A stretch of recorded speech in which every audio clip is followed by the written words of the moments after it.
Thank you, thank you. इस तरह का सेलिब्रेशन होने वाला है, क्या कुछ प्लान है बर्थडे का, क्या कुछ करेंगे जी?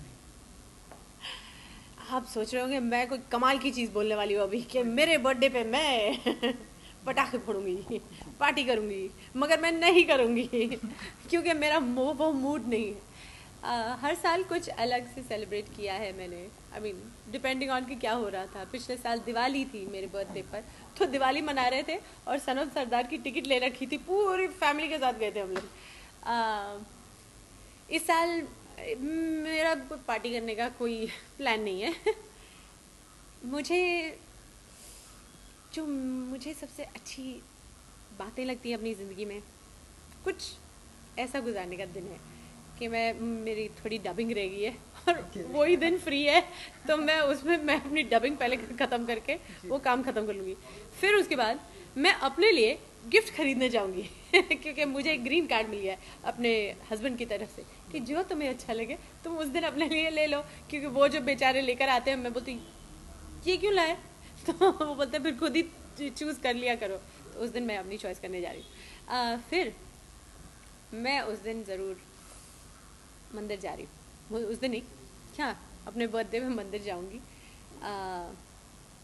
मुझे बस शुक्रिया अदा करना है। भगवान ने मुझे बहुत कुछ दिया है, आप सबका प्यार दिया है और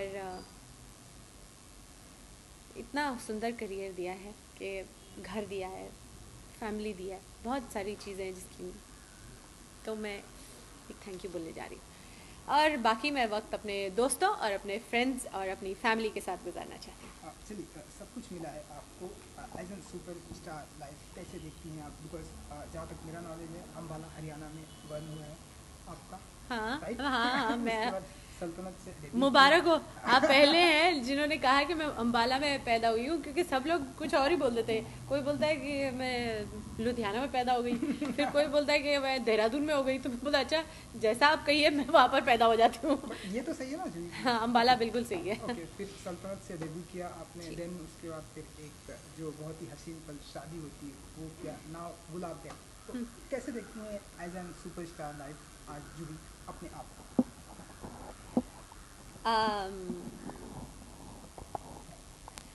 ऐसे 2 सेकंड में पूछेंगे तो ये बहुत लंबा सफ़र रहा है।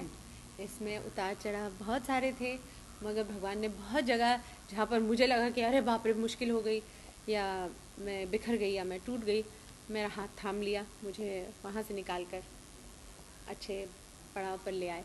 सो ऊपर नीचे चलता रहा, मगर अच्छा चलता रहा और आज मैं आपके सामने फिर भी हूँ, तो ये बहुत बड़ी कृपा है उनकी।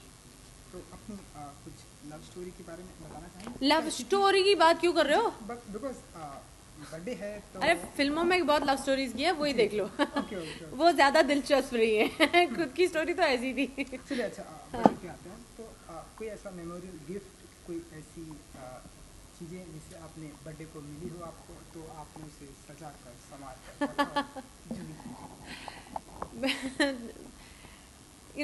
बड़े बड़े गिफ्ट्स भी मिलते हैं, मगर याद रह जाते हैं वो जो दिल को छू जाते हैं। बहुत बहुत पहले, आपने ऐसे ही पूछा है तो मैं बता रही हूँ। बहुत पहले, मतलब हम काम करने ही लगे थे और शायद हमें राही प्यार के बन रही थी या कुछ, मेरा बर्थडे था। आमिर घर पे आया मेरे को विश करने, तो मैं बड़ा टच की। आमिर आया घर पे मेरे को विश करने, क्या लेके आया? एक कैडबरी चॉकलेट और बोला हैप्पी बर्थडे जूही, और ये मेरा गिफ्ट है तुम्हारे लिए। सो आई वॉज वेरी टच कि ये गिफ्ट मिला। हाल ही में पिछले साल मेरे बच्चों ने मेरे लिए एक पोस्टर बनाया जिसमें उन्होंने बहुत ही नॉटी बात की। मैं जिन लफ्ज़ों को मैं बहुत बार बोलती हूँ वो नहीं होते, वो तकिया कलाम जो हो जाता है अपना, और अपने को पता नहीं होता कि हम ऐसे बातें कर रहे हैं, मगर बच्चे सुनते हैं तो उन्होंने वो सब पोस्टर पे लिखे और फिर मेरे कार्टून बना दिए उसके ऊपर। जैसे कि मैं उनको डांटती हूँ कि टीवी बंद करो, नीचे जाके खेलो, पानी पिया के नहीं, आईपैड पे कितना टाइम गुजारते हो, बंद करो। ये सब चीज़ें उन्होंने लिख दी मेरी और मुझे दी, और मुझे वो देखकर इतना आई वाज सो अम्यूज्ड कि मैंने अपने मिरर के ऊपर वो पोस्टर चिपका दिया। और 1 साल तक मैं, मतलब जब भी अपने आप तैयार होता है ना तो सामने देख लिया, थोड़ा पढ़ लिया, I just felt so happy throughout the year. चलिए, ये तो मेमोरी थी। अब अगर मैं बात करूँ तो करंट में गुलाब गैंग आपकी आ रही है, जी। पोस्टर देखा मैंने। आप कुछ बताना चाहेंगे कैसा होगा आपका कैरेक्टर? और माधुरी जी भी हैं, Yes. कैसे रहा सब कुछ? और आपके आ, कैरेक्टर के बारे में। गुलाब गैंग बहुत ही दिलचस्प फिल्म बनी है। जब मैंने उसकी स्क्रिप्ट सुनी थी तो मैं चौंक गई थी, क्योंकि एक तो बहुत करारी फिल्म थी, दूसरा एकदम ही नेगेटिव रोल था। तो मैंने सोचा ये डायरेक्टर साहब को या ये प्रोड्यूसर को हो क्या गया है कि ये ऐसा रोल मेरे पास ले आए। इन्होंने कैसे सोचा कि मैं ये करूँगी। मगर जब मैं उसके बारे में फिर सोचने लगी और फिर उनसे बात की तो फिर मुझे बहुत अच्छा लगने लगा कि हाँ, ये करूँगी तो बहुत ही अलग बात होगी। और आज वो फिल्म बन गई है, थोड़ा सा पैच वर्क रह गया है जो हम करने वाले हैं, और फिर उसकी प्रमोशंस शुरू हो जाएंगी। जी, बिल्कुल। मैं इतना ज़रूर कहूँगी कि आप उस फिल्म को ज़रूर देखिएगा।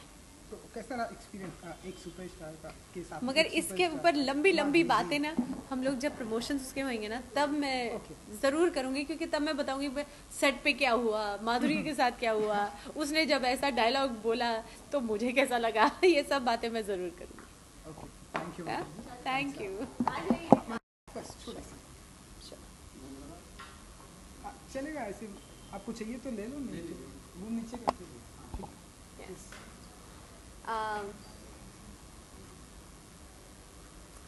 सचिन के बारे में तारीफ की जाए कम रह जाएगी। लेजेंड हैं वो, best cricketer in the world हैं वो, और सालों तक उन्होंने कमाल का क्रिकेट खेला है। हम सबको इतना प्राउड बनाया है कि वो इंडिया की टीम के लिए खेलते हैं। अरे वो तो छोड़िए, वो जब मुंबई इंडियंस में आते थे और केकेआर की पिटाई करते थे तब भी हम पर हावी हो गए। So he has made us all very proud of him, and पहले भी कमाल करते थे, आगे भी कमाल करते जाएंगे, चाहे वो क्रिकेट के मैदान स्टेडियम में खेल रहे हों या बैठे हों, या जो वो करेंगे इसके आगे उसमें भी I wish him all the best. और मुझे यकीन है कि वो हमेशा से बेहतरीन रहे हैं और आगे भी बेहतरीन ही रहेंगे।